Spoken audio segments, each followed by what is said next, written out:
Hey, Carlos, I was just thinking about like this whole idea of we the people and, the American dream. And then you see these arguments come up about how actually there's been a persistent deception right from the start, right from the start. What's your take on that? It sounds pretty heavy, but also kind of makes sense when you look around. Oh, Michael, it's absolutely crucial we talk about this. Because yes, from the very moment those words, we the people, were penned, there's been like a relentless pursuit by leaders here in the United States to subtly or not so subtly subvert democracy.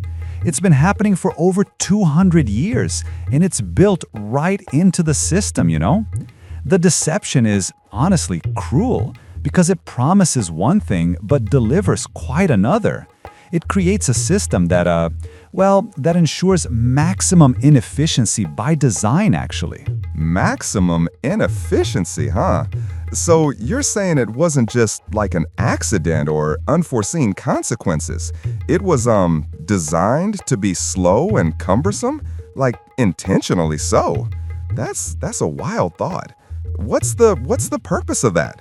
To keep things from changing too quickly or something else entirely? Exactly. The Founding Fathers, they were actually deeply suspicious of government itself. So they built in mechanisms to slow things down, creating a system that would ensure what they thought was maximum inefficiency to prevent tyranny. But here's the kicker. It ends up rendering elections, our fundamental way of choosing leaders, almost pointless. They give us elections, but then impose these mechanisms that make them ineffective. It's a fundamental flaw, a cruel irony, actually, when you dig into it. So you're saying the very structure designed to protect us actually neuters our votes. That's a big pill to swallow. How does that manifest exactly? Like, what specific parts of the system are you talking about that make our elections feel so, pointless, as you said? It's not just a feeling, Michael. It's a reality. Look, the Constitution itself provides for elections, right? But then it imposes mechanisms that effectively render those elections meaningless. Take the separation of powers, for example, or the checks and balance system. We're told it's to prevent any one branch from becoming too powerful. But really, whose power is being checked? It's always the elected power, the power derived from the electorate. Nobody checks the Supreme Court, for instance, which is essentially the supreme branch of the U.S. government. And those are lifetime positions. They're not accountable to the voters. Wow, so the unelected branch holds the real cards, essentially, and they're there for life. That completely shifts the dynamic, doesn't it? It makes you wonder then, what's the point of going to the polls if the people we elect can be overridden or checked by individuals who aren't accountable to us? It almost feels like a talent show, where the audience votes, but the real decisions are made backstage. Precisely. It's like a talent show where you vote for your favorite singer and they win a recording contract. Here, you elect a politician, whoever sings the best, so they can win lucrative deals with business. It has nothing to do with your interests. It's a performance, not genuine representation. The entire political platform for any candidate is carefully drafted to serve the interests of whatever business sector they're targeting for campaign funding. That's why they push the policies and proposals they do. It's a calculated move to benefit their donors, not their constituents. And that's where the real deception lies. So you're implying that politicians aren't really listening to us, their constituents, but rather to lobbyists and campaign donors? That's a common complaint, of course, but you're making it sound like it's deeply ingrained, almost by design. How does that tie into, say, corporations having more representation than the average citizen, if that's even possible? It's absolutely possible, Michael, and it's worse than you might imagine. Most Americans today would choose their whole paycheck over their senator, right? Because their congressperson is often completely subservient to their campaign donors and to whatever corporate sector they want to enter once they leave office. They listen to lobbyists more than their constituents. And here's the kicker. According to the Citizens United decision in 2010, corporations have personhood status under the law. Not just personhood, but a super personhood status, because they're larger than life. Super personhood status? So they have free speech rights? And that includes campaign funding? Meaning money literally talks louder? That's incredibly unsettling. It totally redefines the idea of representation, doesn't it? If a corporation can funnel unlimited money into campaigns, then it seems like their voice would naturally drown out the individual citizens. It does, because the ruling states it would be an unfair restriction on corporations' freedom of speech to limit how much money they can spend to get whatever they want from politicians. So literally, money talks, and it speaks volumes. You pay a higher percentage of taxes than corporations do, but they have a higher degree of representation than you. This dynamic means that freedom and democracy, as enshrined in the founding documents, are fundamentally undermined. The system ensures that those with wealth can disproportionately influence policy, making it incredibly difficult for the average citizen to have their voice heard or interests served. That's a pretty stark picture, Carlos. So, with this kind of system where politicians are tied to corporate interests and money equals speech, how does something like education fit in? I mean, a functioning democracy requires an informed and educated public, right? Isn't that what Thomas Jefferson even said about guarding against tyranny? Exactly. Jefferson said a well-informed citizenry is the best defense against tyranny. So what can you deduce might be the objective when you make education prohibitively expensive? When you set up a system to restrict access to education for the citizenry and make it only accessible for the rich? Well, that's a recipe for tyranny, according to one of your own founding fathers.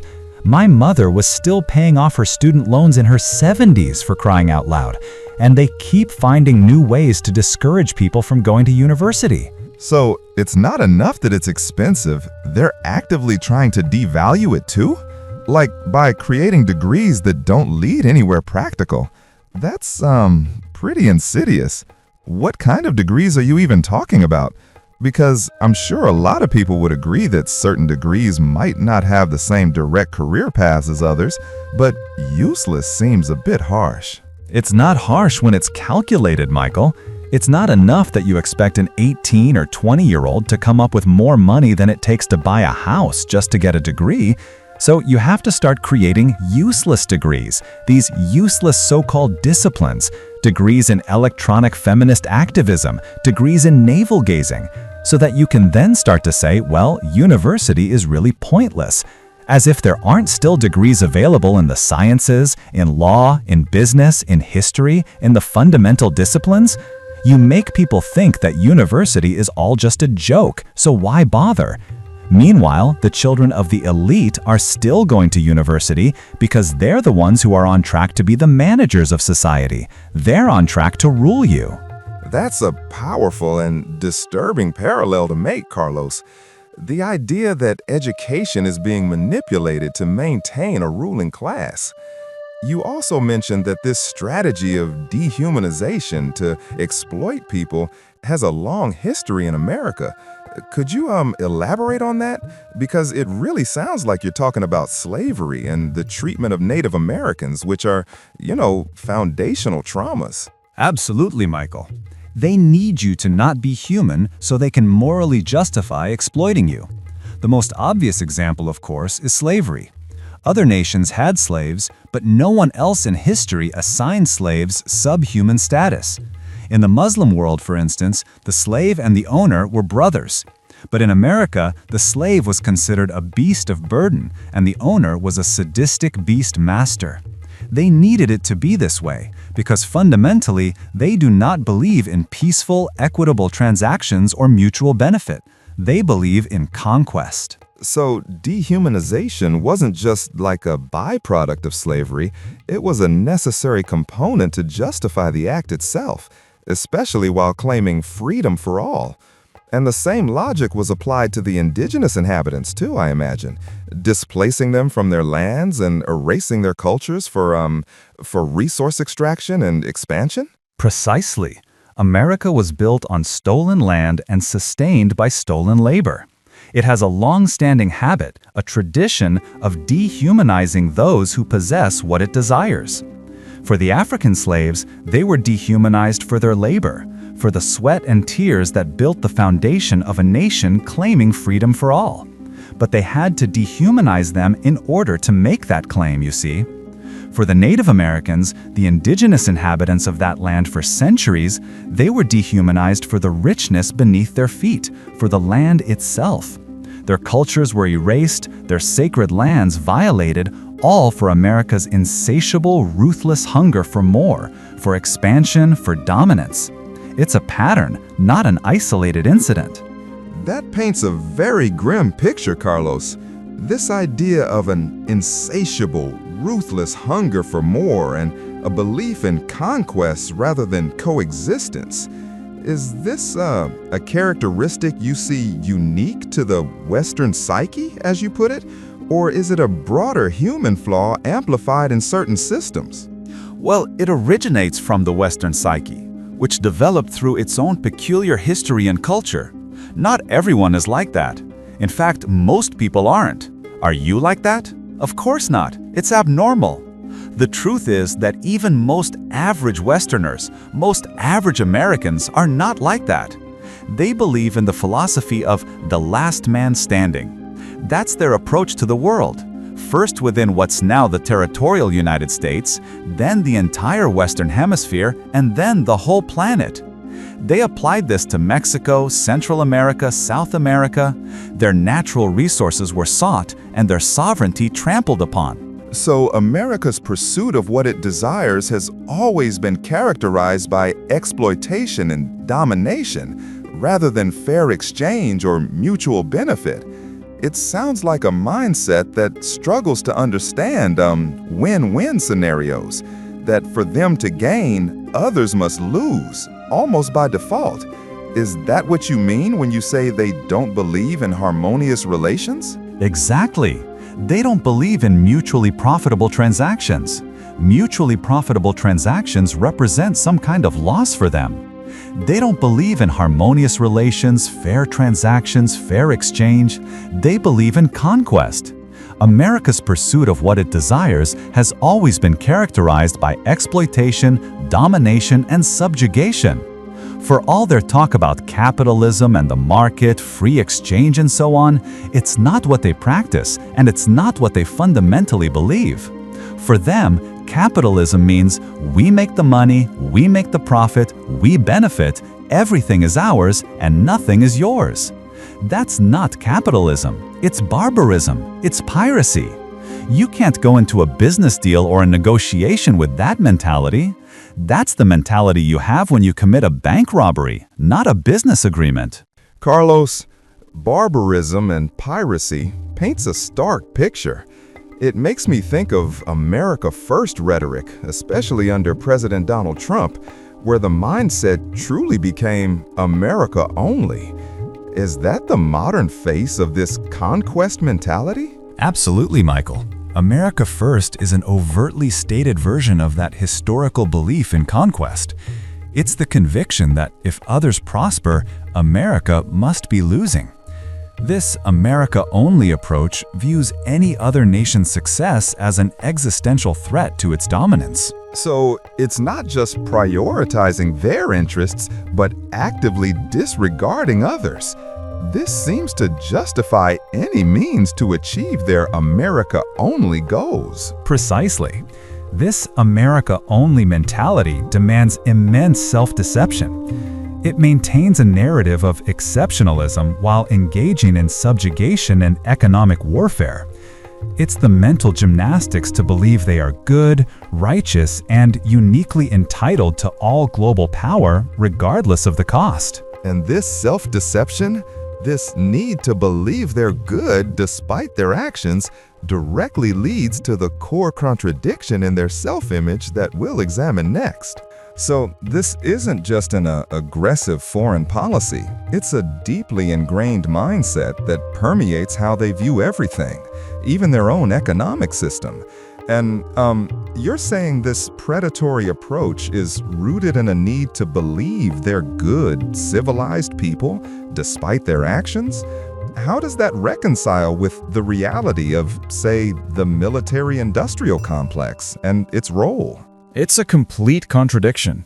They needed to believe they were good, righteous, enlightened people who believed that all men are created equal. But they also wanted to continue treating African slaves as less than human, as less than equal. So they had to invent this idea that, well, they're not fully human, so therefore it doesn't count. It wasn't a violation of their principles to treat beasts of burden as unequal. By dehumanizing them, they convinced themselves that chattel slavery didn't contradict their claims of virtue. It's a habit of thinking that predates their actual power, and then having power just made it worse. I don't think anyone, especially the average person, thinks like that. It's abnormal, it's pathological, it's sick. So, for the average Chinese business person, when they see casualty figures from the war in Iraq, they're not thinking about human lives lost, but rather missed market opportunities. And America's preoccupation with controlling the entire planet is seen as a national interest, but China isn't trying to dominate like that. How do you view these contrasting approaches in international relations, especially concerning something as destructive as war? It's about practicality, Michael. Casualties of war don't go shopping. Until recently, the U.S. economy was war-driven by the military-industrial complex. That was the driver of the American economy. But manufacturing as a percentage of the U.S. economy has declined considerably since Eisenhower first talked about the military-industrial complex. Things have changed. To the average Chinese business person, when they see casualty figures from, say, the war in Iraq, they see that as that many more people who will not be customers that we could have sold to because they're dead. That doesn't make practical sense. That's not good business sense. Forget about the moral right or wrong of it, just from a practical business perspective. China isn't trying to dominate and subjugate the planet. Their approach to international relations is compatible with the historic Muslim approach. This approach is one of harmony, mutual benefit, bilateral, and multilateral cooperation. So, China's approach to international relations is based on mutual benefit and cooperation, not domination. And you believe it's more aligned with historical Muslim approaches, even. But if that's the case, why do you think Washington continues to advocate for aggressive, confrontational foreign policies, almost as if they're stuck in an outdated playbook? It seems counterproductive in this evolving global landscape. Because they're stuck. They don't feel they're losing money if both of you make money. They don't regard your prosperity or the prosperity of others as a threat to their own prosperity. They believe in mutually profitable transactions. They're incapable of updating their software, you see? That's what I think. The old American model of domination and subjugation isn't as appealing as it used to be, because the owners and controllers of global financial capital, the OCGFC, have more diverse interests around the world. Being profit-driven and practical, they are going to be inclining more and more towards the Chinese approach to international affairs, the Muslim approach, the BRICS approach, and I think that's what's happening. So you're suggesting that even within the global elite, there's a growing divide, with some recognizing the need for a different approach. But the old guard, particularly the neocons in Washington, are clinging to outdated bellicose policies. How does this internal conflict play out, and what does it mean for America's role on the world stage? It sounds like they're being forced to adapt, but poorly. They're adapting badly because, again, it's just not their nature. They're offended at any constraints on their belligerence. They're indignant at the idea that the whole world should not just offer them tribute and gratefully subordinate themselves to American power. They can't stand it. It doesn't compute in their minds. This is a habit of thinking that predates their actual power, and then having power just made it worse. And I don't think that anyone, most of all the OCGFC, believe that they can ever change. And that's why I think America is gradually being sidelined and being abandoned by the global elite. Because they're incapable of updating their software, they're incapable of updating their mentality, and they're incapable of civilizing. Having had the ability to impose their will around the world meant that they never had to civilize, and they don't actually possess any internal motivation to do so, and they never did. So ultimately, I think that they're going to be left behind. It sounds like America is facing a monumental challenge then, a real reckoning. If they're being left behind because they can't adapt, what kind of intervention, as you called it earlier, do you envision? Because it seems like the consequences of not facing these truths are pretty dire, both domestically and internationally. It's already starting to dawn on them, I think, that they're being left behind. I think they're in denial. Practically speaking, how exactly are you supposed to ever dial back from dehumanizing whole nations, whole countries, whole populations, and then treat them and expect to be treated by them in any kind of normal way? It's very difficult. So now, this same dynamic, the same dysfunction, is going to potentially permanently plague America's relations with the rest of the planet. Until today, the racial situation in that country isn't normal. They still don't know how to deal with each other in any kind of normal way. The immigration playing at the border, the poor working without rest, they are the voice of truth in a nation drunk on vanity. So, to truly heal, America needs to dismantle this lie that money equals morality and face the deep-seated issues of greed, racism, and dehumanization. It's not just about policy changes then. It's about a fundamental shift in national character, isn't it? Like what King Solomon warned about greed bringing down a society. Precisely. Perhaps one day, when the silver no longer satisfies, when the love of money blinds a nation to its own decay, America will remember the words of King Solomon, that the love of silver is vanity, and that abundance without justice is emptiness, and that no nation built on greed can stand forever. America's sickness is moral, not political. Its foundation is greed, not grace. Trump may fade, but Trumpism, the spirit of greed, racism, and dehumanization will always haunt us. The cages may open, but the walls remain. The money flows, but compassion dries up. America stands at a crossroads between repentance and ruin. It must begin by dismantling the lie that money equals morality. It must remember the words of King Solomon. It must remember what Thomas Jefferson said. Carlos, these are incredibly sobering words. If America stands at this crossroads, what's the immediate truth it needs to confront to begin this path of repentance? Michael, it circles back to the foundation. This nation was built on deceptions and exploitations, particularly the dehumanization of stolen labor. Until that core historical injustice is reconciled and repaired, any claim to morality or global leadership rings hollow. So it's facing that colossal debt, that original sin, directly and with full accountability.